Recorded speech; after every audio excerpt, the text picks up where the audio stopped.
Adenium അഥവാ desert rose ധാരാളമായിട്ട് പൂക്കളായിട്ട് വിടർന്ന് നിൽക്കുന്നത് കാണാൻ നല്ല ഭംഗിയാണ്.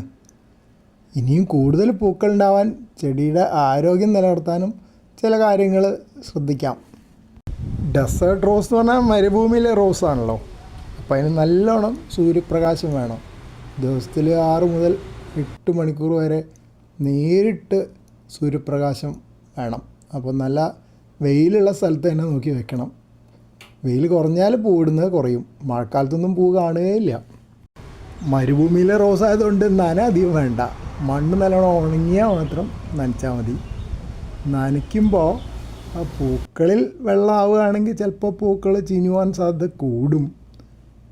തണ്ടിൽ അല്ലെങ്കിൽ ചുവട്ടിലോ വെള്ളം കെട്ടി നിൽക്കുന്നത് ചെടിക്ക് ഇഷ്ടമുള്ള കാര്യമല്ല. പൊട്ടാസ്യം അടങ്ങിയ വളങ്ങൾ എല്ലാ ചെടികൾക്കും ഈ ചെടിക്ക് പ്രത്യേകിച്ചും പൂക്കളുണ്ടാവാൻ നല്ലതാണ്. അപ്പോൾ ചാരം പൊട്ടാസ്യം കൂടുതലുള്ളൊരു വളമാണ്. അല്ലെങ്കിൽ പിന്നെ NPK മിക്സറിൽ പൊട്ടാസ്യം കൂടുതലുള്ള മിക്സർ വാങ്ങിക്കാം. ഞാനിടയ്ക്ക് 0-0-50 കൊടുക്കാറുണ്ട്. എന്നുവെച്ചാൽ 50 എന്ന് പറയുമ്പോൾ പൊട്ടാസ്യം മാത്രമേ ഉള്ളൂ. അതിൽ പൊട്ടാസ്യം സൾഫേറ്റോ ക്ലോറൈഡോ മാത്രമാകുമ്പോഴാണ് 0-0-50 എന്ന് പറയുന്നത്. അതല്ലെങ്കിൽ അനുപാതം കൂടുതലുള്ള കൊടുക്കാം. ഇപ്പോൾ 19-19-19 ആണ് സാധാരണ കിട്ടുന്നതെന്ന്. അതിന് പകരം K കൂടുതലുള്ളത് നോക്കിയിട്ട് വാങ്ങിക്കാം. ചെടിയുടെ കടക്കിലും മണ്ണിടയ്ക്ക് ഇളക്കി കൊടുക്കുന്നത് വായുസഞ്ചാരം ഉണ്ടാവാൻ നല്ലതാണ്. പിന്നെ ഉണങ്ങിയ പൂക്കളും ഇലകളും സമയാനുസൃതമായി നീക്കം ചെയ്യണം.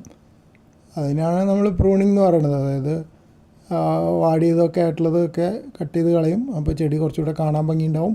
പുതിയ തളിര് വരും. അതിൽ പൂക്കളുണ്ടാവാനുള്ള സാധ്യതയും കൂടുതലാണ്.